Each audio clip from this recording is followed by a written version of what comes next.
Doğu Türkistan'ın Hotan ilinde Çin yetkilileri tarafından yeni ilan edilen 5 maddeli sözde çift dilli eğitim kuralında, eğitim sisteminde ve kamu hizmeti faaliyetlerinde Uygur dili kullanmak yasaklandı. 2015 yılının sonlarında Tayland'daki bir göç idaresi gözaltı merkezinden kaçmak suçuyla suçlanarak birer yıllık hapis cezası verilen 10 Uygur'un ceza süresinin dolmasına rağmen göç idaresine gönderilmeden hala hapiste tutuklu olduğu, yetkililerden konuyla ilgili herhangi bir açıklama gelmediği bildirildi. 70'e yakın Uygur Türk'ü 3 yıldır Tayland'daki gözaltı merkezlerinde tutuluyor. Çin ve Hindistan'ın sınır ötesi tansiyonu. İki ülke arasındaki asırlık sınır gerilimi, Hint askerlerinin Çin sınırının ötesine geçerek bir yol çalışmasını engellemesi sonrası tekrar tırmanıyor.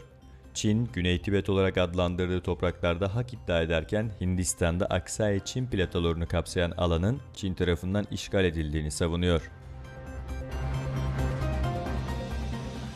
Çin'den İngiltere'ye Güney Çin Denizi tepkisi. Çin Dışişleri Bakanlığı, İngiltere'nin Güney Çin Denizi'ne 2 uçak gemisi göndereceği yönündeki açıklamasına tepki gösterdi. Özbekistan ve Türkiye Savunma Bakanları askeri eğitim alanında işbirliği konusunda bir mutabakat imzaladı. 2018 yılından itibaren Özbek askerleri ve subaylarının Türk askeri ve eğitim kurumlarında eğitim kurslarına katılacağı bildirildi. Rusya Dışişleri Bakanlığı, ABD'den Moskova'daki diplomatik personel sayısını azaltmasını ve bazı mülklerin kullanılmamasını istedi.